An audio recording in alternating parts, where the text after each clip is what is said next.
Kasus kematian satu keluarga di Kalideres resmi ditutup. Setelah melewati berbagai penyelidikan, akhirnya penyebab kematian keluarga terungkap. Oleh polisi bilang kalau mereka meninggal karena kelaparan. Tapi setelah diotopsi, dokter forensik RSCM membantah karena nemuin feses di tubuh Budianto dan Dian. Ini artinya sekitar 3 hari sebelum meninggal, mereka sempat makan. Terus setelah diselidiki lebih lanjut, dokter forensik bilang 4 orang ini meninggal karena sakit.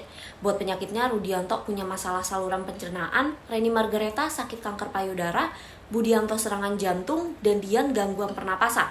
Tapi meskipun sakit, ada hal aneh karena nggak ditemuin tanda-tanda mereka berobat ke rumah sakit, dan BPJS juga udah nggak aktif selama 2 tahun.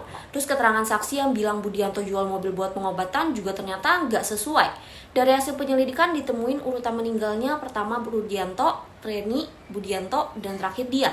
Soal dugaan keluarga ini ikut paham apokaliptik setelah diselidiki ternyata nggak terbukti. Temuan buku-buku agama, kalau kata ahli sosiologi, buku ini bisa dibeli di toko buku manapun.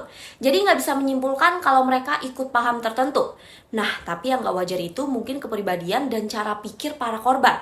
Kalau dari hasil otopsi psikologis soal kepribadian, Rudianto punya kepribadian khas, penurut, pendiam, dan cenderung membatasi interaksi.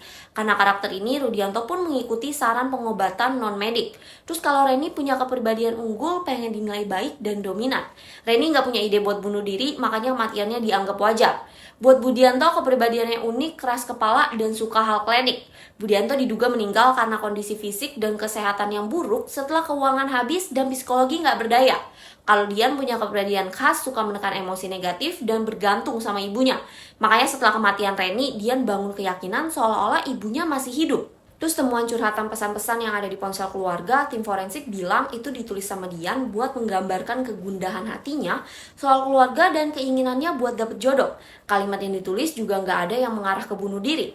Jadi kesimpulannya kematian keluarga ini dianggap wajar karena penyakit.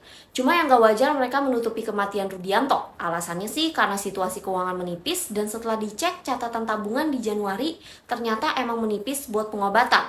Terus karena udah nutupin kematian Rudianto, pas kematian Reni pun berusaha ditutup lagi. Bahkan Dian hidup seolah-olah Reni belum meninggal dunia. Sampai akhirnya mereka ikut meninggal juga. Buat tindakan pidana, polisi nggak nemuin apapun dan kasus ini resmi ditutup. Tapi kalau menurut kamu masih ada kejanggalan nggak dari kasus ini? Coba komen ya.